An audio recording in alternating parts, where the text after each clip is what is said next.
একজন বিজ্ঞানী গোসল করতে গিয়ে হঠাৎ নগ্ন অবস্থায় রাস্তায় দৌড়াতে শুরু করলেন। কেন জানো? এই ঘটনাটি ঘটেছিল মহান বিজ্ঞানী আর্কিমিডিসের সাথে। রাজা দ্বিতীয় হিরো একটি সোনার মুকুট বানালেন, কিন্তু তার সন্দেহ হল স্বর্ণকার কি এতে রূপা মিশিয়ে দিয়েছে। সমস্যা হল মুকুট ভাঙা যাবে না, কিন্তু সত্য বের করতে হবে। আর্কিমিডিস দিন রাত ভাবছেন, কিন্তু কোনো সমাধান পাচ্ছেন না।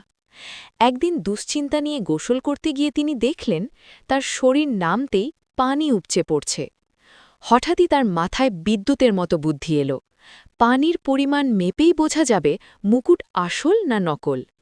উত্তেজনায় তিনি এতটাই পাগল হয়ে গেলেন যে কাপড় পরতে ভুলে গেলেন।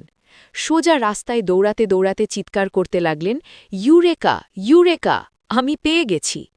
এভাবেই জন্ম নেয় বিজ্ঞানের এক দারুণ আবিষ্কার। চমৎকারী গল্পটি নেওয়া হয়েছে আমাদের ই-বুক বিজ্ঞানীদের মজার ঘটনা থেকে। আপনি যদি বিভিন্ন বিখ্যাত বিজ্ঞানীদের এমন মজার মজার আরও ঘটনা জানতে চান, তাহলে ডেসক্রিপশনে দেয়া লিঙ্ক থেকে আমাদের ই-বুকটি কিনতে পারেন।